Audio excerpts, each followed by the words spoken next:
ആത്മീയമാമുണർവാലേ ദീപ്തമാക്കണേ.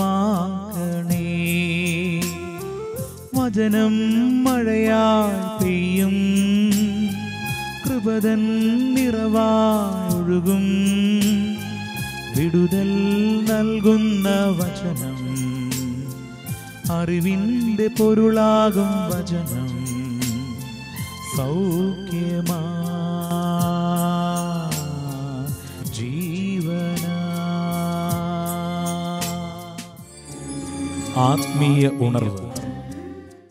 Praise the Lord. Hallelujah.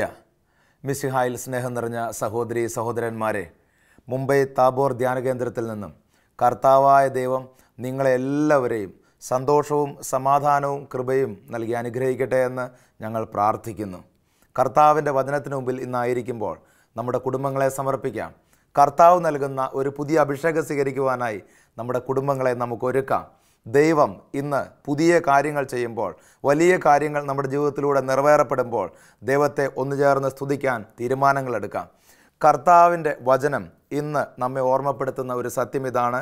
വിശുദ്ധ ലൂക്കായുടെ സുവിശേഷം 19-ാം അധ്യായം 9-ാം തിരുവചനം വചനം പറയുന്നു, കർത്താവിൻ്റെ വചനം പറയുന്നു, ഇന്ന് ഈ ഭവനത്തിന് രക്ഷ കൈവന്നിരിക്കുന്നു. ഇന്ന് വചനം കേട്ടുകൊണ്ടിരിക്കുമ്പോൾ ഈ വചനത്തിൻ്റെ അഭിഷേകം നമ്മൾ ഏറ്റുപറഞ്ഞ് പ്രാർത്ഥിക്കണം. വചനം കേൾക്കുന്ന ഓരോ മക്കളിലേക്കും ഓരോ കുടുംബങ്ങളിലേക്കും ദൈവം നൽകുന്ന ഈ സന്തോഷം, കർത്താവ് നൽകുന്ന രക്ഷയുടെ അനുഭവം ഞാനിന്ന് സ്വീകരിക്കും. അതിനെനിക്ക് അവകാശമുണ്ട്. ഒരു പൈതലെന്ന നിലയിൽ, ദൈവത്തിൻ്റെ മകൻ മകൾ എന്ന നിലയിൽ ഈ കൃപ സ്വീകരിക്കുവാൻ എനിക്ക് അവകാശമുണ്ട് എന്ന് ഏറ്റുപറഞ്ഞ് വിശ്വാസത്തോടെ ഓരോ ദൈവമക്കളും വചനം കേൾക്കുമ്പോൾ തീക്ഷ്ണമായി പ്രാർത്ഥിച്ചു കൊണ്ടിരിക്കണം. ദൈവത്തിൻ്റെ പരിശുദ്ധാത്മാവ് ശക്തമായി ഇടപെട്ടുകൊണ്ടിരിക്കും. പരിശുദ്ധാത്മാവിൻ്റെ ഈ വചനം കേൾക്കുമ്പോൾ, ദൈവവചനം കേൾക്കുമ്പോൾ നമ്മൾ ഏറ്റുപറയണം, കർത്താവേ, അങ്ങയുടെ ഈ രക്ഷ എൻ്റെ കുടുംബത്തിൽ എല്ലാ മക്കളും എവിടെയായിരിക്കുന്നുവോ ആ എല്ലാ സ്ഥലങ്ങളിലേക്കും രക്ഷ നൽകണമേ എന്ന് തീക്ഷ്ണമായി പ്രാർത്ഥിച്ചു കൊണ്ടിരിക്കുക. നമ്മൾ ചിന്തിക്കേണ്ട ഒരു കാര്യം, ഈ വചനത്തെക്കുറിച്ച് ധ്യാനിക്കുമ്പോൾ യേശുവാണ് ഈ വചനം പറഞ്ഞത്. യേശു ആരെ നോക്കി പറഞ്ഞു? സക്കേവൂസ് എന്ന് പറയുന്ന ഒരു മനുഷ്യനെക്കുറിച്ച് പറഞ്ഞു. ഈ മനുഷ്യന് കർത്താവായ യേശുവിനെക്കുറിച്ച് വലിയ ധാരണകളൊന്നുമില്ല. ഈ മനുഷ്യൻ്റെ കുടുംബത്തിലും ഒരുപക്ഷെ കർത്താവായ യേശുവിനെക്കുറിച്ച് വലിയ ധാരണകൾ ഉണ്ടായിരുന്നില്ല. പക്ഷേ ഒരു കാര്യം വചനം നമ്മെ ഓർമ്മപ്പെടുത്തുന്നതാണ്, യേശുവിനെക്കുറിച്ചറിയാൻ ആഗ്രഹിച്ച് കാത്തിരുന്ന ഒരു മനുഷ്യനായിരുന്നു സക്കേവൂസ്. കർത്താവിനെക്കുറിച്ച് അറിയുവാനും കർത്താവിനെ കാണുവാനും ആഗ്രഹിച്ച മനുഷ്യൻ എന്ന് പറഞ്ഞാൽ ഹൃദയം കൊണ്ട് ഈശോയോട് ചേർന്ന മനുഷ്യനായിരുന്നു സക്കേവൂസ്. പ്രിയപ്പെട്ട സഹോദര സഹോദരി, രക്ഷ പ്രാപിക്കുവാൻ, കർത്താവിൻ്റെ ആത്മാവ് നിറയുവാൻ, പൈശാചിക ബന്ധനങ്ങളും കെട്ടുകളും തകർത്തെറിയുവാൻ ഏറ്റവും ആദ്യം നിനക്കുണ്ടായിരിക്കേണ്ട ഒരു കാര്യം കർത്താവ് പറയുന്നത് ഇതാണ്, നീ ഹൃദയം കൊണ്ട് കർത്താവിനോട് ചേർന്നിരിക്കുക. സങ്കീർത്തകൻ പറഞ്ഞു വെക്കുന്ന ഒരു വചനമുണ്ട്. എന്താണെന്നറിയാമോ? എൻ്റെ കർത്താവിനോട് ചേർന്നിരിക്കുന്നതാണ് എൻ്റെ ആനന്ദം.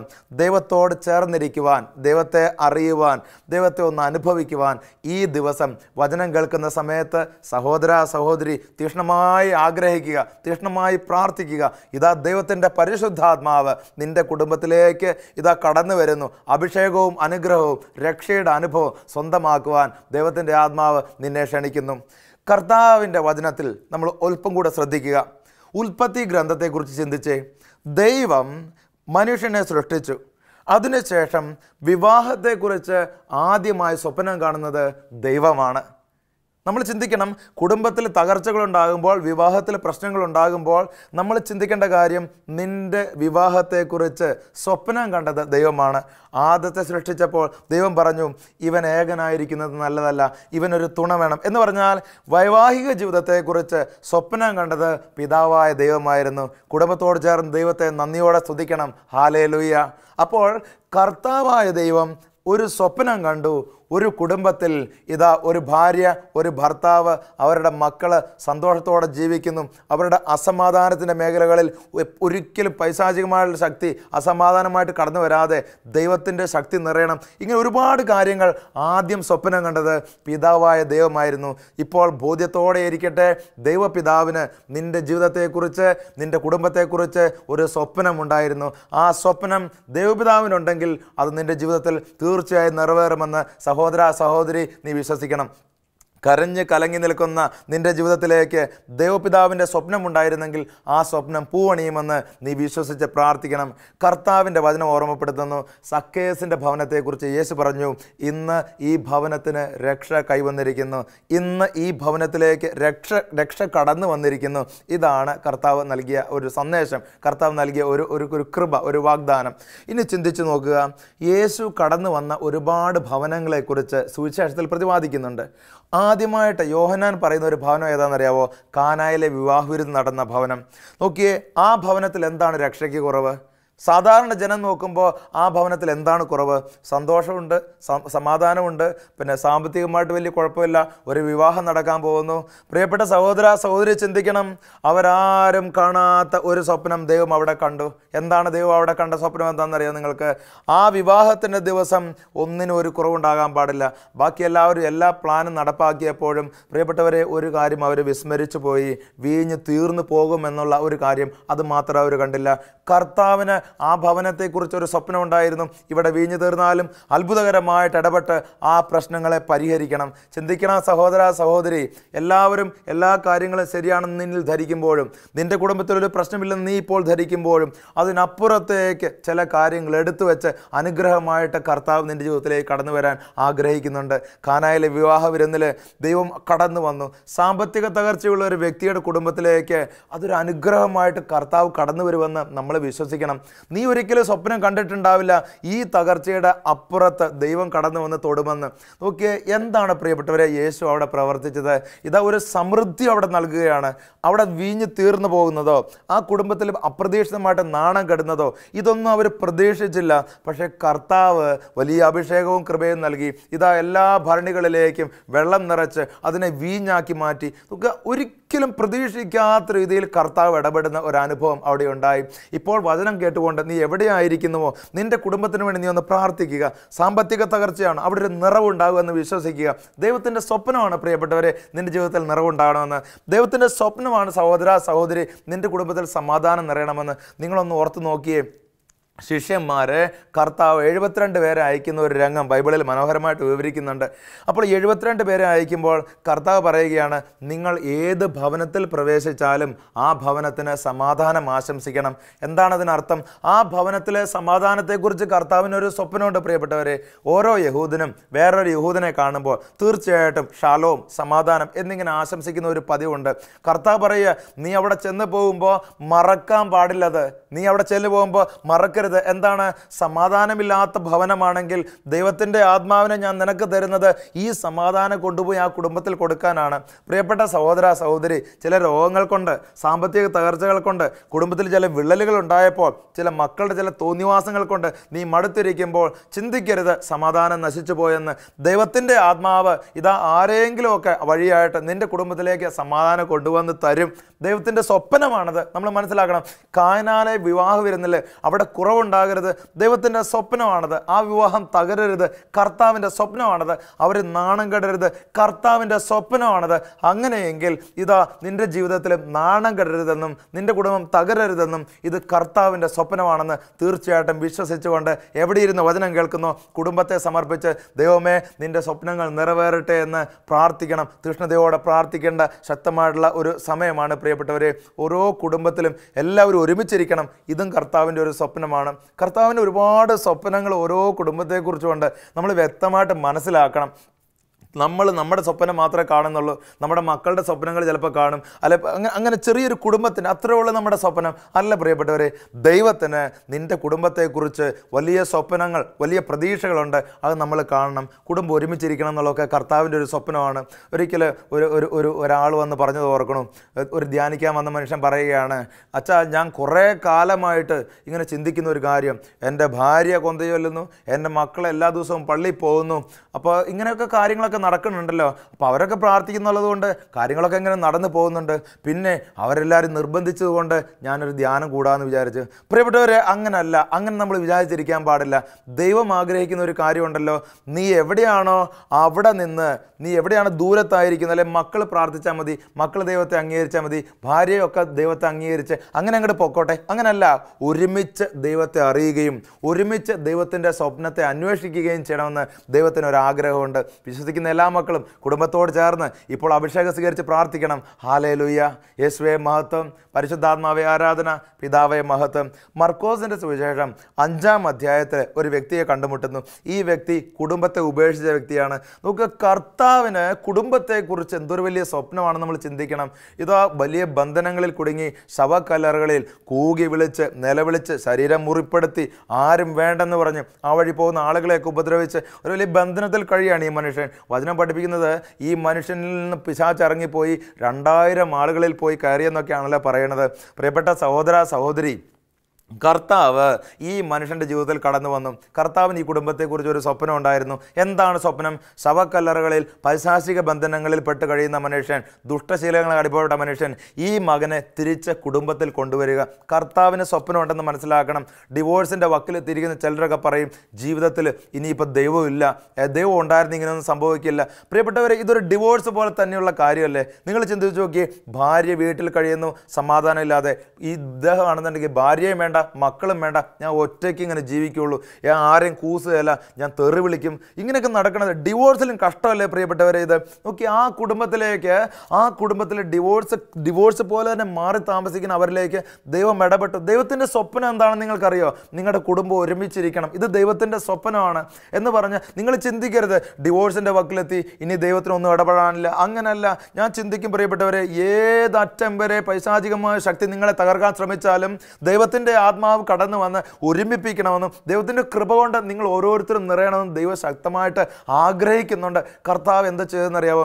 ഇങ്ങനെ ഡിവോഴ്സ് പോലെ നടക്കണ ഈ മനുഷ്യൻ ശവക്കലറി കണ്ട മനുഷ്യനെ ദൈവം പോയിട്ട് മോചിപ്പിച്ചു. ചിന്തിക്കരുത് ചെറിയൊരു ബന്ധനമാണെന്ന്. 2000 പിശാചുകൾ കൂടി തകർത്തുകൊണ്ടിരിക്കുന്ന ഒരു ജീവിത സാഹചര്യത്തിൽ അടിമപ്പെട്ട ബന്ധനങ്ങളിൽ കഴിയുന്ന ഈ മനുഷ്യനെ കർത്താവ് മോചിപ്പിച്ചു കഴിഞ്ഞപ്പോൾ ഈ മനുഷ്യൻ്റെ ആഗ്രഹം, എന്നാൽ ഇനി കർത്താവിനെ അങ്ങോട്ട് അനുഗമിച്ച് കളയാം. കർത്താവിനോട് ചോദിച്ചു, കർത്താവേ ഞാൻ നിന്നെ അനുഗമിക്കട്ടെ. മർക്കോസിൻ്റെ സുവിശേഷം 5-ാം അധ്യായം 19-ാം തിരുവചനം. കുടുംബജീവിതം നയിക്കുന്ന എല്ലാ ദൈവമക്കളും ഒരു 10 പ്രാവശ്യം ആ വചനം വായിക്കുന്നത് നല്ലതാണ്. കുടുംബത്തോടെ അടുത്തിരിക്കാനൊക്കെ ഈ വചനം വായിക്കുമ്പോൾ ഒരു അഭിഷേകം കിട്ടും. കുടുംബത്തെ സ്നേഹിക്കാനൊന്നും പറ്റുന്നില്ലേ പ്രിയപ്പെട്ടവരെ? സ്നേഹിക്കാനൊക്കെ ഒരു കൃപ ഈ വചനം വായിക്കുമ്പോൾ നിങ്ങൾക്ക് കിട്ടും. ദുശീലങ്ങൾക്കൂടെ അടിമപ്പെട്ട് കഴിയുന്ന വ്യക്തിയാണെങ്കിൽ അതിൽ നിന്നൊക്കെ മോചനപ്പെട്ട് കർത്താവിനെ അറിയാനും കുടുംബത്തോട് ചേർന്നിരുന്ന് സ്നേഹത്തോടെ ഭക്ഷണം കഴിക്കാനും ഒക്കെ ഈ വചനത്തിൻ്റെ ഒരു അഭിഷേകം നിങ്ങൾക്ക് കിട്ടും.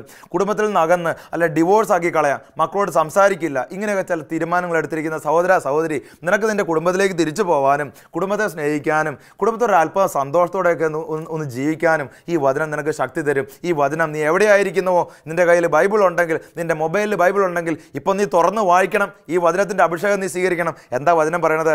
മർക്കോസ് 5:19. നീ വീട്ടിൽ സ്വന്തക്കാരുടെ അടുത്തേക്ക് പോവുക. നീ ഇപ്പം എൻ്റെ കൂടെ വരേണ്ട കാര്യമൊന്നുമില്ല. എന്തിയെ കർത്താവിന് ഇവനെ കൂടിയ ഒരാളും കൂടെ കൂടുതൽ കിട്ടുകയല്ലേ? ശുശ്രൂഷയ്ക്ക് ഒരാളെയും കൂടെ സഹായിക്കാൻ കിട്ടുകയല്ലേ? അല്ലെങ്കിൽ നല്ലൊരു കാര്യമല്ലേ? കർത്താവ് പറഞ്ഞു, നീ ഇപ്പം വരേണ്ട കാര്യമില്ല, നിന്നെക്കൊണ്ട് പ്രത്യേകിച്ച് ഇപ്പം എനിക്കൊന്നും ചെയ്യാനില്ല. നിനക്ക് ചെയ്യേണ്ട ഒരു കാര്യം, നിൻ്റെ വീട്ടിൽ പോകുന്നീയെ. കർത്താവ് പറയാം, നിൻ്റെ വീട്ടിൽ പോകുന്നീയെ. എന്നിട്ട് എന്താ? നിൻ്റെ വീട്ടിൽ സ്വന്തക്കാരുടെ അടുത്തേക്ക് പോവുക. കർത്താവ് നിനക്ക് വേണ്ടി എന്തെല്ലാം പ്രവർത്തിച്ചുവെന്നും എങ്ങനെ നിന്നോട് കരുണ കാണിച്ചുവെന്നും അവരെ അറിയിക്കുക. സഹോദര സഹോദരി, കർത്താവ് ആഗ്രഹിക്കുന്ന കാര്യം നീ നിൻ്റെ വീട്ടിൽ ഒരുമിച്ച് എല്ലാവരും കൂടെ സ്നേഹവും സന്തോഷവും അനുഭവിക്കണമെന്നുള്ളതാണ്. ഈ സത്യം മനസ്സിലാക്കുക. അപ്പോൾ തിരിച്ചറിയേണ്ട വലിയൊരു കാര്യമുണ്ട്. നിൻ്റെ കുടുംബത്തെക്കുറിച്ച് കർത്താവിനൊരു സ്വപ്നമുണ്ട്. അപ്പോൾ ഏത് തകർച്ചയിലൂടെ കടന്നു പോയാലും ദൈവത്തിനൊരു സ്വപ്നമുണ്ടെങ്കിൽ ദൈവത്തോട് ചേർന്ന് നിന്നാൽ അതിലേക്ക് അഭിഷേകം ഒഴുകും. അങ്ങനെ എങ്ങനെയാണ് പ്രിയപ്പെട്ടവരെ അതിന് സാധിക്കുക? ബോധപൂർവം ചില തീരുമാനങ്ങൾ നമ്മൾ എടുക്കണം. എനിക്ക് എൻ്റെ കുടുംബത്തിൽ കയറി ചെല്ലാൻ ഒരു സമയമുണ്ട്. ഈ സമയത്ത് പുറത്ത് എവിടെയും ഞാനായിരിക്കാൻ പാടില്ല. ഈ എൻ്റെ ജോലിക്കൊരു സമയമുണ്ടെങ്കിൽ ജോലി കഴിഞ്ഞ് ഒരു കാര്യമില്ലാതെ കുറേ അവിടെ പോയി സംസാരിച്ച് കുറേ ഇവിടെ പോയി സംസാരിച്ച്, ഇതൊക്കെ വാസ്തവത്തിൽ നിൻ്റെ കുടുംബത്തോട് ചേർന്ന് സന്തോഷിക്കാനായി ദൈവം നൽകുന്ന സന്തോഷം. ആ ഒരു സമയമാണല്ലോ പ്രിയപ്പെട്ട സഹോദര. കുടുംബത്തോട് ചേർന്ന് പ്രാർത്ഥിക്കേണ്ട ഒരു സമയമുണ്ടല്ലോ സഹോദരി. ആ സമയത്ത് മൊബൈൽ ഉപയോഗിക്കാനും TV കാണാനും മറ്റുള്ളവരോട് സംസാരിക്കാനും ഒക്കെ പോകുമ്പോൾ ചിന്തിക്കേണ്ടത്, ദൈവത്തിൻ്റെ സ്വപ്നം പൂർത്തിയാകാൻ സമയം വൈകുന്നു. കുടുംബത്തോടിരുന്ന് ദൈവത്തെ വിളിക്കേണ്ട സമയത്ത്, ദൈവത്തെ അറിയേണ്ട സമയത്ത്, ഒരുമിച്ചിരുന്ന് ബൈബിൾ വായിക്കേണ്ട സമയത്ത്, ഒരുമിച്ചിരുന്ന് ഒരു കൊന്തയൊക്കെ ചൊല്ലേണ്ട സമയത്ത്, വേറെ എന്തിലേക്കൊക്കെ പോകുമ്പോൾ ദൈവത്തിൻ്റെ ഈ സ്വപ്നം പൂർത്തിയാകാൻ സമയം വൈകിപ്പോകുന്നു പ്രിയപ്പെട്ട സഹോദര സഹോദരി. അതുകൊണ്ട് കുടുംബത്തെക്കുറിച്ചുള്ള ദൈവത്തിൻ്റെ സ്വപ്നം അതൊരു വലിയ സ്വപ്നമാണ്. ആ സ്വപ്നം പൂർത്തിയാകാൻ വേണ്ടി നമ്മൾ ആഗ്രഹിക്കണം. നമ്മൾ നോക്കിയാൽ അടുത്ത് ഒരു ഭവനത്തിലേക്ക് യേശു കടന്നു ചെന്നു. ശതാധിപൻ്റെ ഭൃത്യൻ്റെ ഭവനം. മത്തായിയുടെ സുവിശേഷം 8-ാം അധ്യായത്തിൽ നമ്മൾ കാണുന്നതാണ്. എന്താണ് എന്താണ്? ആ രോഗിയുള്ള ഭവനത്തിലേക്ക് കർത്താവ് കടന്നു വന്നപ്പോൾ ഇതാ രോഗിക്ക് സൗഖ്യം. നമ്മുടെ കുടുംബത്തിൽ ഏതെങ്കിലും ഒരു രോഗിയുണ്ടെങ്കിൽ, മാറാത്ത രോഗമാണെന്നൊക്കെ പറയുന്നുണ്ടാകും, എന്താ ചെയ്യേണ്ടതെന്നറിയാവോ?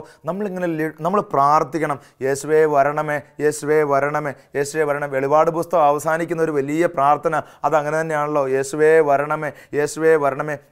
ആദിമ ക്രൈസ്തവ സഭയുടെ ഒരു പ്രാർത്ഥന അതാണല്ലോ, ദൈവമേ വരണമേ, ദൈവമേ ഇടപെടണമേ. ആ ഒരു പ്രാർത്ഥനയ്ക്ക് വലിയൊരു അഭിഷേകമുണ്ട് പ്രിയപ്പെട്ടവരെ. ബൈബിളിലെ ആ ഒരു വചനം മറാനാത്ത, കർത്താവേ വരണമേ, കർത്താവേ വരണമേ, കർത്താവേ വരണം. എന്താണ് വരേണ്ടത്? ദൈവമേ രോഗം മൂലം ഞങ്ങളുടെ സ്വപ്നങ്ങൾ തകർന്നു, നിനക്ക് ഞങ്ങളുടെ കുടുംബത്തെക്കുറിച്ചൊരു സ്വപ്നമുണ്ടല്ലോ, ഈ സ്വപ്നം പൂർത്തിയാകാൻ ദൈവമേ വരണമേ. രോഗി ഒരു കുഞ്ഞ് ഒരു ഭവനത്തിലുണ്ടെങ്കിൽ ആ ഭവനത്തിലെ ആ കുഞ്ഞിനെയും കൊണ്ട് നിങ്ങൾ ആശുപത്രിയിൽ പോകുന്നതിന് മുമ്പ് അപ്പനും അമ്മയും ബാക്കി എല്ലാവരും കൂടെ ഒരുമിച്ച് വട്ടമായിട്ട് നിന്നിട്ട് ആ കുഞ്ഞിന് വേണ്ടി അധിക സമയമൊന്നും വേണ്ട പ്രിയപ്പെട്ട സഹോദര, ഒരു മിനിറ്റ് ഒന്ന് പ്രാർത്ഥിക്കുക. ആ കുഞ്ഞിനെ തൊട്ടിട്ട് പ്രാർത്ഥിക്കുക, യേശുവേ വരണമേ, യേശുവേ വരണമേ. ഇതിന് ശേഷം നിങ്ങൾ ഏത് ആശുപത്രിയിൽ വേണമെങ്കിലും പോയിക്കോ, കർത്താവായിരിക്കും പിന്നീട് വൈദ്യൻ, കർത്താവായിരിക്കും കാര്യങ്ങൾ ഏറ്റെടുക്കുക. കാരണം ആശുപത്രിയിലുള്ള ഡോക്ടർക്കൊന്നും അല്ല ഈ കുഞ്ഞിനെ കുറിച്ചുള്ള സ്വപ്നമുള്ളത്. ആശുപത്രിയിലുള്ള ഡോക്ടർക്കോ ഡിസ്പെൻസറിൽ ഇരിക്കുന്ന മരുന്ന് തരുന്ന ആളുകൾക്കോ അല്ലെങ്കിൽ ഇവർക്കൊന്നും അല്ല സ്വപ്നമുള്ളത്. നിങ്ങളുടെ കുടുംബത്തിലെ രോഗിയായിരിക്കുന്ന കുഞ്ഞിനെ കുറിച്ച്, അതിനെക്കുറിച്ചുള്ള സ്വപ്നം കർത്താവിനാണ്. ഡയാലിസിസ് നടത്താൻ പോകുന്നതിന് മുമ്പ് എന്ത് ചെയ്യണം? ഒരുമിച്ച് കുടുംബമായിട്ടിരുന്ന് അധിക സമയമൊന്നും വേണ്ട, ഒരു മിനിറ്റ് ഒന്ന് പ്രാർത്ഥിക്കുക, കർത്താവേ വരണമേ, കർത്താവ് വരണമേ. ശതാധിപൻ എന്താ പറഞ്ഞത് പ്രിയപ്പെട്ടവരെ? രോഗമായിട്ടിരിക്കുന്ന ആ ഭൃത്യന് വേണ്ടി കർത്താവേ വരണമേ, യേശുവേ വരണമേ. സ്വപ്നം ഉണ്ടല്ലോ ദൈവമേ നിനക്ക് ഈ മകനെ കുറിച്ച്, നീ ഒന്ന് വരണമേ. ഇതെന്തൊരു അഭിഷേകമാണെന്ന് നിങ്ങൾക്കറിയോ ഇതിനെക്കുറിച്ച്? ഇങ്ങനെ ചെറിയ ചെറിയ കാര്യങ്ങളിൽ പോലും നമ്മൾ ദൈവത്തെ വിളിക്കുമ്പോൾ പ്രിയപ്പെട്ടവരെ അറിയാത്തത്ര കൃപയും അഭിഷേകവും വരും. ദൈവത്തിൻ്റെ ശക്തി നമ്മൾ അനുഭവിച്ചറിയും. പിന്നീട് നമ്മൾ ചിന്തിക്കേണ്ട കാര്യം, ഡയാലിസിസിന് പോകുമ്പോൾ ദുഃഖം നിറഞ്ഞ മനസ്സോടുകൂടി പോകുമ്പോൾ ദുഃഖം മാറും, ദൈവത്തിൻ്റെ കൃപ നിറയും. ശതാധിപൻ അതാ ചെയ്തത്, ദൈവത്തെ രോഗത്തിൻ്റെ മേഖലകളിലേക്ക് വിളിച്ചു വരുത്തി. അവന് മനസ്സിലായ കാര്യം, ദൈവത്തിനൊരു സ്വപ്നമുണ്ട്. അങ്ങനെ ദൈവത്തിൻ്റെ സ്വപ്നം നിറവേറപ്പെടണമെന്നുണ്ടെങ്കിൽ കർത്താവിനെ നമ്മൾ വിളിച്ചു വരുത്തണം. പ്രിയപ്പെട്ടവർ, ലാസറിൻ്റെ വീടിനെ കുറിച്ച് നിങ്ങൾ ചിന്തിച്ച് നോക്കിയേ. മരണ വീടല്ലേ അത്? ആ മരണ വീട്ടിൽ ഇത് 2-3-4 ദിവസം മുമ്പ് വാസ്തവത്തിൽ അവിടെ ഇവിടെയൊക്കെ കസേരയൊക്കെ നിരത്തിയിട്ടിട്ട് ആളുകൾ എന്താണ് ശവം വെച്ചിട്ട് ചിലപ്പോൾ പ്രാർത്ഥന അവിടെയൊക്കെ ഉണ്ടാവും. അത് കഴിഞ്ഞിട്ട് ദുഃഖിച്ചിരിക്കുകയാണ്. ഒരുപക്ഷെ ലാസറിൻ്റെ ശവം അവിടെ ഇരിപ്പുണ്ടാവും. തലേന്നൊക്കെ എന്തായിരിക്കും അവസ്ഥ? ആരെങ്കിലൊക്കെ ദുഃഖത്തോടു കൂടിയൊക്കെ ചായ കുടിച്ചിട്ട് എഴുന്നേറ്റ് പോയ സ്ഥലമായിരിക്കും. നമ്മൾ ചിന്തിക്കേണ്ടത്, മരണ വീട്ടിലേക്ക് കർത്താവിനെ വിളിച്ചു വരുത്തി. ആരെ വിളിച്ചു വരുത്തി? 2 സഹോദരികൾ, 2 സ്ത്രീകൾ. അവർക്ക് മനസ്സിലായി, കർത്താവേ നീ വരണമേ. ഇതാണ് ലാസറിനെ കുറിച്ച് അവർക്കുള്ള സ്വപ്നത്തിനുപരി ദൈവത്തിന് സ്വപ്നമുണ്ടെന്ന് അവർ തിരിച്ചറിഞ്ഞു. നീ ഇന്ന് ചിന്തിക്കണം, നിന്റെ സഹോദരനെ നീ സ്നേഹിക്കുന്നുണ്ട്, നിന്റെ സഹോദരിയെ നീ സ്നേഹിക്കുന്നുണ്ട്, പക്ഷേ ഇതിനപ്പുറത്ത് ദൈവം അവരെ സ്നേഹിക്കുന്നുണ്ടെങ്കിൽ നിന്റെ സ്വപ്നത്തെക്കാൾ ഉപരി 10 മടങ്ങ് വലിയൊരു സ്വപ്നം ദൈവം കാത്തു വെച്ചിട്ടുണ്ട് പ്രിയപ്പെട്ടവരെ. അപ്പോൾ ഈ 2 സഹോദരിമാർ ചേർന്ന് വിളിക്കുകയാണ്. ആരെ വിളിക്കുന്നു? യേശുവിനെ വിളിക്കുന്നു. കർത്താവ് അവിടെ കടന്നു വന്നില്ലേ പ്രിയപ്പെട്ടവരെ? കടന്നു വന്നു. കുടുംബത്തെ ദൈവം സ്നേഹിക്കുന്നു. കുടുംബത്തെക്കുറിച്ച് കർത്താവിന് പദ്ധതിയുണ്ട്. കർത്താവ് വന്നു. നമ്മൾ വിചാരിക്കും വരാൻ ലേറ്റായി എന്നൊക്കെ. ഇല്ലേ, കർത്താവിന് അങ്ങനെ ലേറ്റ് ആകുന്ന ഇടപാടൊന്നുമില്ല. നമ്മൾ വലിയൊരു രഹസ്യം കർത്താവ് പഠിപ്പിക്കുക. ശവക്കല്ലറയുണ്ടെങ്കിലും ഞാനത് തുറക്കും. ഇസ്രായേൽ ജനത്തെ നോക്കി എസെക്കിയാ പ്രവചനത്തിൽ പറഞ്ഞൊരു കാര്യമുണ്ട്, നിങ്ങളുടെ കല്ലറകൾ തുറന്ന് ഞാൻ നിങ്ങളെ പുറത്തു കൊണ്ടുവരും എന്ന് പറഞ്ഞാൽ അതൊരു ഫിസിക്കൽ എൻറ്റിറ്റി അല്ല. നമുക്കറിയാം കല്ലറകൾ തുറന്നു വരും എന്ന് പറഞ്ഞാൽ നിരാശപ്പെട്ട് തകർന്ന് അടിമത്തത്തിൽ കഴിയുന്ന നിങ്ങളെ ഞാൻ തിരിച്ചു കൊണ്ടുവരും. ഇവിടെ ഇതാ ശവക്കല്ലറ എന്ന് പറയുന്നത് ഇതൊരു ഫിസിക്കൽ എൻറ്റിറ്റിയാണ്. കർത്താവ് പറയുക, എല്ലാം തകരട്ടെ, സുനാമി വന്ന് സകലതും എടുത്തു പോകട്ടെ, കർത്താവാണ് സൃഷ്ടികർത്താവെങ്കിൽ നമ്മൾ ചിന്തിക്കണം, കർത്താവ് കടന്നു വരും. എന്നിട്ട് അവിടെ വന്നിട്ട് ഇതാ ലാസർ തിരിച്ചു വരിക ജീവനിലേക്ക്. ലാസർ തിരിച്ചു വന്നപ്പോൾ ഒരുപാട് ആളുകൾ ഓടിക്കൂടിയിട്ടുണ്ടാവും. എവിടെ ഇരുന്നാണോ അവർ ദുഃഖത്തോടെ ചായ കുടിച്ച് പിരിഞ്ഞ സ്ഥലം, അവിടെ ആഘോഷത്തിൻ്റെ പന്തലൊരുങ്ങി. പ്രിയപ്പെട്ടവരെ, എവിടെയാണോ നിങ്ങളുടെ ഭവനത്തിൽ ദുഃഖം തളം കെട്ടി നിൽക്കുന്ന സ്ഥലം, അവിടെ ആഘോഷത്തിൻ്റെ സ്ഥലമായി മാറും. നിങ്ങളുടെ വീട് മുറ്റത്ത് നാട്ടുകാരെല്ലാവരും കൂടെ ഒരുമിച്ചിരുന്ന് ദുഃഖിച്ച സമയമുണ്ടായിട്ടുണ്ടെങ്കിൽ, എല്ലാവരുടെയും മുമ്പിൽ നിങ്ങൾ ദുഃഖം തളം കെട്ടി നിരാശയോടെ തലകുനിച്ച് പോയ ഒരു വഴിയുണ്ടെങ്കിൽ, പ്രിയപ്പെട്ടവരെ, ആ വഴി ആഘോഷത്തിൻ്റെ വീതിയാക്കി മാറ്റാൻ നീ വിശ്വസിക്കുന്ന നിന്റെ ദൈവമായ കർത്താവിന് അധികം സമയമൊന്നും വേണ്ട. കാരണം ദൈവം പറഞ്ഞല്ലോ, ഞാനാണ് വഴിയും സത്യവും ജീവനും. ആ വഴിയിലൊരു ജീവൻ വരും, ആ വഴിയിലൊരു സത്യം കർത്താവ് തിരിച്ചറിയിപ്പിക്കും. വലിയ വലിയ അഭിഷേകവും കൃപയും ശാന്തിയും ഒക്കെ നിങ്ങളുടെ ജീവിതത്തിൽ നിറഞ്ഞു കവിയും. പ്രാർത്ഥിക്കേണ്ട കാര്യം ഇതാണ്, ഏത് സാഹചര്യങ്ങളിലും, ഏത് മരണത്തിൻ്റെ സാഹചര്യമുണ്ടെങ്കിലും കർത്താവിനെ വിളിച്ചു വിളിച്ചു വരുത്തണം. ഈ നമ്മുടെ ദാവീദ് രാജാവ് എല്ലാം നഷ്ടപ്പെട്ട് പോയപ്പം ഒരു വചനം പറയുന്നുണ്ട്. എന്താ വചനം നിങ്ങൾക്കറിയോ? മരണത്തിൻ്റെ നിഴൽ വീണ താഴ്വരയിലൂടെയാണ് ഞാൻ നടക്കുന്നതെങ്കിലും അവിടുന്ന് കൂടെയുള്ളതിനാൽ ഞാൻ ഭയപ്പെടുകയില്ല. ഇതാണ് അവൻ കർത്താവിനെ വിളിച്ചു, ദൈവത്തെ അവൻ വിളിച്ചു. ദൈവത്തെ വിളിച്ചു വരുത്തിയിട്ട് പറയുകയാണ്, മരണത്തിൻ്റെ നിഴൽ വീണ താഴ്വരയിലൂടെയാണ് ഞാൻ നടക്കുന്നതെങ്കിലും അവിടുന്ന് കൂടെയുള്ളതിനാൽ ഞാൻ ഭയപ്പെടുകയില്ല. കർത്താവിനെ വിളിക്കണം പ്രിയപ്പെട്ടവരെ, വീട്ടിലേക്ക് വിളിച്ചു വരുത്തണം. സമാധാനമില്ലാത്ത വീടിൻ്റെ സാഹചര്യങ്ങളിലേക്ക് ദൈവത്തെ വിളിച്ചു വരുത്തണം. പ്രാർത്ഥിക്കണം, ദൈവമേ നിൻ്റെ സ്വപ്നം എൻ്റെ കുടുംബത്തെ നിറവേറട്ടെ, നിൻ്റെ സ്വപ്നം എൻ്റെ കുടുംബത്തിൽ നിറവേറട്ടെ. ഒരുമിച്ചിരുന്ന് ബൈബിൾ വായിക്കാത്ത ഒരു കുടുംബം ഉണ്ടെങ്കിൽ പ്രിയപ്പെട്ടവരെ, എങ്ങനെ കർത്താവിൻ്റെ സ്വപ്നം നമ്മൾ തിരിച്ചറിയും? കർത്താവിൻ്റെ സ്വപ്നം മുഴുവൻ എഴുതി വച്ചിരിക്കുന്ന ഒരു വിശുദ്ധ ഗ്രന്ഥമാണല്ലോ ഇത്. അങ്ങനെയാണെങ്കിൽ നമ്മുടെ വീട്ടിൽ ബൈബിൾ വായനയില്ല, ഒരു കൊന്ത ചൊല്ലുന്നില്ല, ഒരു രഹസ്യം പോലും ചൊല്ലുന്നില്ല, ഈശോയെക്കുറിച്ച് ഒരു വാക്ക് പറയുന്നില്ല, ആ ഭവനത്തിൽ കർത്താവിൻ്റെ സ്വപ്നം നിറവേറണമെന്നുണ്ടെങ്കിൽ എങ്ങനെ അത് നടപ്പിലാവും നമ്മൾ ചിന്തിക്കണം പ്രിയപ്പെട്ടവരെ. സക്കേവൂസ് എന്ന് പറയുന്ന മനുഷ്യൻ്റെ വീട്ടിൽ വലിയ വലിയ കാര്യങ്ങൾ ചെയ്തിട്ടില്ല. പക്ഷേ ഈ മനുഷ്യൻ ആഗ്രഹിച്ചു കർത്താവിനോടൊന്ന് ചേർന്നിരിക്കണമെന്ന്. അത് വലിയൊരു അനുഗ്രഹമായിട്ട് മാറി. കുഷ്ഠരോഗിയായ ശിമയോൻ്റെ വീട്ടിൽ കർത്താവ് ചെന്നതിനെക്കുറിച്ച് ഒരു കാര്യം പറയുന്നുണ്ട്. അവിടെ എന്താണ് സംഭവിച്ചത്? കർത്താവിനെ അവർ ഭക്ഷണത്തിന് ക്ഷണിച്ചു. എന്ന് പറഞ്ഞാൽ ഭക്ഷിക്കുന്ന സമയത്ത് പോലും കർത്താവിൻ്റെ സാന്നിധ്യം അവിടെയുണ്ട്. ചേർന്ന് പറയണം ഹല്ലേലൂയ. കർത്താവിൻ്റെ വചനം ഇപ്പോൾ കേൾക്കുമ്പോൾ നിങ്ങളൊരു പക്ഷേ ഭക്ഷണം കഴിക്കുകയായിരിക്കും, ടി വിയുടെ മുമ്പിൽ ഇരുന്ന് ഭക്ഷണം കഴിക്കുകയായിരിക്കും, അഭിഷേകത്തോടെ വചനം സ്വീകരിക്കുകയായിരിക്കും. പ്രിയപ്പെട്ടവരെ, ചിന്തിക്കണം എന്നറിയുമോ? കർത്താവിനെ ഭക്ഷണത്തിന് അവൻ ക്ഷണിച്ചു, കർത്താവിൻ്റെ സാന്നിധ്യം അവൻ ആഗ്രഹിച്ചു. എത്ര ദിവസം അവൻ ഭക്ഷണം കഴിച്ചിട്ടില്ലേ? എന്നും കഴിക്കണില്ലേ? ചോദിക്കേണ്ട കാര്യം, അവൻ സന്തോഷിച്ചൊരു കാര്യം, ഇന്ന് ഭക്ഷണം കഴിക്കുമ്പോൾ എൻ്റെ കർത്താവ് കൂടെ വരണം. പ്രിയപ്പെട്ട സഹോദര, പ്രിയപ്പെട്ട സഹോദരി, ഒരു ചെറിയൊരു കാര്യം പറയട്ടെ. രാവിലെ, വൈകുന്നേരം, ഉച്ചയ്ക്ക് 3 സമയമുണ്ടല്ലോ. നിങ്ങൾ എപ്പോഴെങ്കിലും ഭക്ഷണം കഴിക്കുമ്പോൾ ഒരുമിച്ചിരുന്ന് കുടുംബത്തോടെ, എല്ലാ സമയവും ഒരുപക്ഷെ കുടുംബത്തിൽ ഒരുമിച്ചിരുന്ന് ഭക്ഷണം കഴിക്കാൻ നടക്കണ കാര്യമല്ലായിരിക്കും. പക്ഷേ ഒരു ദിവസം ഒരുമിച്ച് ഭക്ഷണം കഴിക്കുന്ന ഒരു സമയം ഉണ്ടാവണം. അപ്പോൾ ഭക്ഷണം കഴിക്കുന്നതിന് മുമ്പ് ഒന്ന് പ്രാർത്ഥിച്ചിട്ട് തുടങ്ങണം. ഭക്ഷണം കഴിക്കുന്നതിന് മുമ്പ് ചെറിയൊരു പ്രാർത്ഥന മതി. പിതാവിൻ്റെയും പുത്രൻ്റെയും പരിശുദ്ധാത്മാവിൻ്റെയും നാമത്തിൽ ആമേൻ എന്ന് പറഞ്ഞാൽ ഭക്ഷണം കഴിക്കുമ്പോൾ യേശുവിൻ്റെ സാന്നിധ്യം നിങ്ങൾ ആഗ്രഹിച്ചു. ശിമയോൻ ആഗ്രഹിച്ചത് എന്താ? ഭക്ഷണ സമയത്ത് യേശുവിൻ്റെ സാന്നിധ്യം. അതല്ലേ ശിമയോൻ ആഗ്രഹിച്ചത്? ഭക്ഷണം കഴിക്കുന്നതിന് തൊട്ട് മുമ്പ് ഈ കർത്താവിനെ വിളിക്കുക. നീ നന്നായിട്ട് ഭക്ഷണം കഴിക്കണമെന്നും ഭക്ഷണം കഴിക്കുമ്പോൾ തർക്കങ്ങൾ ഉണ്ടാവരുതെന്നും ഭക്ഷണം കഴിക്കുമ്പോൾ സ്നേഹത്താൽ നിറയണമെന്നും കർത്താവിൻ്റെ സ്വപ്നമാണത്. അങ്ങനെ നീ ആഗ്രഹിക്കുന്നെങ്കിൽ ഭക്ഷണം കഴിക്കും മുമ്പ് ഒരു പിതാവിനും പുത്രനും പരിശുദ്ധാത്മാവിനൊക്കെ വെച്ച് പ്രാർത്ഥിച്ചു കഴിഞ്ഞാൽ ശിമയോൻ ചെയ്ത അതേ കാര്യം നീയും ചെയ്യുകയാണ് പ്രിയപ്പെട്ട സഹോദര, പ്രിയപ്പെട്ട സഹോദരി. ശിമയോൻ ചെയ്തപ്പോൾ ഇതാ ആ വീട്ടിലേക്ക്, ഭവനത്തിലേക്ക് അഭിഷേകമായി മാറി കർത്താവ് കടന്നു വന്നു. ദൈവത്തിൻ്റെ അഭിഷേകം നിറഞ്ഞു. ഭക്ഷണം കഴിക്കുമ്പോഴും കർത്താവിൻ്റെ സാന്നിധ്യം നമുക്ക് വേണം. ഭക്ഷണം കഴിക്കുമ്പോൾ സ്നേഹത്തോടെ കഴിക്കണമെന്നുണ്ടെങ്കിൽ, ഈ കഴിക്കുന്ന ഭക്ഷണമൊക്കെ ഒന്ന് ദഹിക്കണമെന്നുണ്ടെങ്കിൽ കർത്താവിൻ്റെ കൃപ നമുക്ക് വേണം. ഇന്ന് എത്ര മനുഷ്യരാണ്, ഇന്ന് നിങ്ങൾ ചിന്തിച്ചു നോക്കിയേ, ഇന്നുള്ള രോഗങ്ങളിൽ ഭൂരിഭാഗം ഭക്ഷണത്തിലൂടെയാണ് ഉണ്ടാവുന്നത്. ഈ കഴിക്കുന്ന ഭക്ഷണം എല്ലാം കഴിച്ചിട്ട് മനുഷ്യർ രോഗികളായിട്ട് മാറുകയാണ്. ഭക്ഷണം കഴിക്കുന്ന മുമ്പ് ഒന്ന് പ്രാർത്ഥിച്ച് കർത്താവിനെ വിളിക്കുക. ദൈവം കൂടെ വന്ന് നിറയട്ടെ. ദൈവം നിങ്ങളെ അനുഗ്രഹിക്കും. വീണ്ടും നമ്മൾ കാണുന്നു സക്കേവൂസിൻ്റെ വീട്ടിൽ യേശു കടന്നു വരുന്നു. പിന്നെ നമ്മൾ വേറെ അത്ഭുതത്തോടെ കാണേണ്ട ഒരു ഭവനമുണ്ട്. ഏതാണ് ആ ഭവനം എന്നറിയാവോ? നമ്മൾ ശ്രദ്ധിക്കപ്പെടാതെ പോകുന്ന ഒരു ഭവനമാണ്. എല്ലാവരും വിശുദ്ധ കുർബാനയെക്കുറിച്ചൊക്കെ നമ്മൾ ചിന്തിക്കും, എല്ലാവരും വിശുദ്ധ കുർബാനയിൽ ഭംഗിയായിട്ട് പങ്കെടുക്കും. പക്ഷേ ആദ്യത്തെ വിശുദ്ധ കുർബാന അർപ്പിച്ചത് പ്രിയപ്പെട്ടവർ ഒരു ഭവനത്തിലായിരുന്നു. ചിന്തിക്കേണ്ട കാര്യം എന്നറിയാമോ? വിശുദ്ധ കുർബാന എന്ന് പറഞ്ഞാൽ സ്നേഹത്തിൻ്റെ കൂദാശ. ആ ഭവനം ഒരുക്കി കർത്താവ് ആ ഭവനത്തിൽ ഇതാ വിശുദ്ധ കുർബാന അർപ്പിക്കുന്നു. എന്തോ ഒരു കൃപ ആ ഭവനത്തിൽ നിറഞ്ഞത് എന്ന് പറഞ്ഞാൽ ഭവനത്തിൽ വിശുദ്ധ ബലി അർപ്പിക്കപ്പെട്ടു.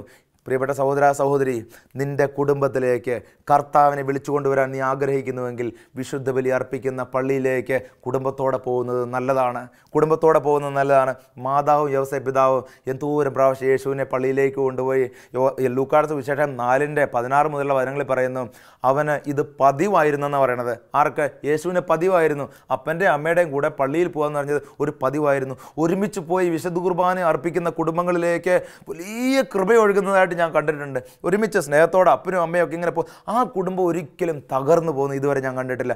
അപ്പൻ, അമ്മ, മക്കൾ ഒരുമിച്ച് പോയി ഞായറാഴ്ച വിശുദ്ധ കുർബാന കണ്ടു വരുമ്പോൾ അങ്ങനെയുള്ള ഒരു കുടുംബം ഒരിക്കലും തകരുന്നതായിട്ട് അച്ഛൻ കണ്ടിട്ടില്ല. പ്രിയപ്പെട്ട സഹോദര, സഹോദരി, ഇതൊരു വലിയ തീരുമാനമായിട്ട് മാറട്ടെ. യേശു കർത്താവിൻ്റെ കൃപയും സ്നേഹവും കൊണ്ട് നിൻ്റെ കുടുംബം നിറയട്ടെ. ആദ്യം തിരിച്ചറിയുക, നിൻ്റെ ഭവനത്തെക്കുറിച്ച് സ്വപ്നങ്ങൾ കണ്ടത് നിൻ്റെ ദൈവമായിരുന്നു. അങ്ങനെയെങ്കിൽ എല്ലാ കാര്യങ്ങളിലും, രോഗാവസ്ഥയിൽ, സാമ്പത്തികമായ കടക്കണിയിൽ അനുഭവിക്കുന്ന സമയത്തേക്ക് അല്ലെ പുതിയ എന്തെങ്കിലും കാര്യങ്ങൾ ചെയ്യാൻ ആഗ്രഹിക്കുമ്പോൾ എല്ലാ സമയത്തും ദൈവത്തെ വിളിച്ചു വരുത്തണം. ഭക്ഷണത്തിന് മുമ്പ് ദൈവത്തെ വിളിക്കുക. എല്ലാ കാര്യങ്ങളിലും ഒരു വലിയൊരു സന്തോഷം നിറയാൻ പോകുന്നു. നിൻ്റെ ഭവനത്തിൽ ഒരു സമാധാനം നിൻ്റെ കുടുംബത്തിലേക്ക് കർത്താവ് തരാൻ ആഗ്രഹിക്കുന്നു. കർത്താവ് കൂടെയുണ്ടെങ്കിൽ മരണത്തിൻ്റെ നിഴൽ വീഴുന്ന താഴ്വരയിലൂടെ നടന്നാലും ഒരു കുറവും ഉണ്ടാവുകയില്ല. അതാണ് അതിൻ്റെ ഒരു പ്രത്യേകത. യേശു ഉണ്ടെങ്കിൽ നമ്മുടെ കർത്താവ് കൂടെയുണ്ടെങ്കിൽ എല്ലാവരും നിൻ്റെ കുടുംബത്തിലേക്ക് തിരിച്ചു വരും. കർത്താവ് ഏറ്റവും കൂടുതൽ ആഗ്രഹിക്കുന്നു നിൻ്റെ കുടുംബത്തിൽ നിന്ന് സമാധാനവും രക്ഷയും നൽകുക. യേശു പറഞ്ഞു, ഇന്ന് ഈ ഭവനത്തിന് രക്ഷ കൈവന്നിരിക്കുന്നു. അതാണ് ദൈവത്തിൻ്റെ ഏറ്റവും വലിയ സ്വപ്നം. രക്ഷയാൽ നിറയട്ടെ, സന്തോഷത്താൽ നിറയട്ടെ. അസാധ്യമെന്ന് കരുതുന്ന എല്ലാ കാര്യങ്ങളിലെയും ദൈവം വരട്ടെ, ദൈവം ഏറ്റെടുക്കട്ടെ. ദൈവത്തിൻ്റെ സ്വപ്നം ദൈവം നടപ്പാക്കും. ദൈവത്തിൻ്റെ സ്വപ്നം നടപ്പാക്കാൻ നാം ചെയ്യേണ്ട ഒരേ ഒരു കാര്യം ദൈവത്തോട് ചേർന്ന് നിൽക്കുക, കുടുംബത്തോട് ഒരുമിച്ച് ദൈവത്തെ വിളിക്കുക, ദൈവത്തിൻ്റെ സ്നേഹത്തിനായി തീക്ഷ്ണതയോടെ പ്രാർത്ഥിക്കുക. തർക്കങ്ങൾ, ബുദ്ധിമുട്ടുകൾ, മനപ്പൊരുത്തമില്ലായ്മ ഇതൊക്കെ കുടുംബത്തിലുണ്ടാകാം. എന്നാലും പ്രാർത്ഥിക്കണം. ഒരുമിച്ചിരുന്ന് പ്രാർത്ഥിക്കുമ്പോൾ ദൈവം കടന്നു വന്ന് നിങ്ങളുടെ കുടുംബത്തിലേക്ക് എല്ലാ അനുഗ്രഹങ്ങളും നിറയ്ക്കും, സമാധാനം കൊണ്ട് നിറയ്ക്കും. ഒരു പുതിയൊരു കുടുംബത്തിൻ്റെ ഒരു അനുഭവം വചനം കേട്ടുകൊണ്ടിരിക്കുന്ന സഹോദരി നിനക്ക് ലഭിക്കും. ഓരോ ദൈവമക്കളും കൃപയാൽ നിറയാൻ, പരിശുദ്ധാത്മാവിൻ്റെ ശക്തിയാൽ നിറയാൻ പ്രാർത്ഥിക്കുന്നു. നിങ്ങളുടെ കുടുംബത്തിൽ സന്തോഷവും സമാധാനവും നിരന്തരം നിറയട്ടെ, നിരന്തരം വസിക്കട്ടെ എന്ന് പ്രാർത്ഥിക്കുന്നു. പിതാവിൻ്റെയും പുത്രൻ്റെയും പരിശുദ്ധാത്മാവിൻ്റെയും നാമത്തിൽ ആമേൻ. ദൈവം നിങ്ങളെ അനുഗ്രഹിക്കട്ടെ.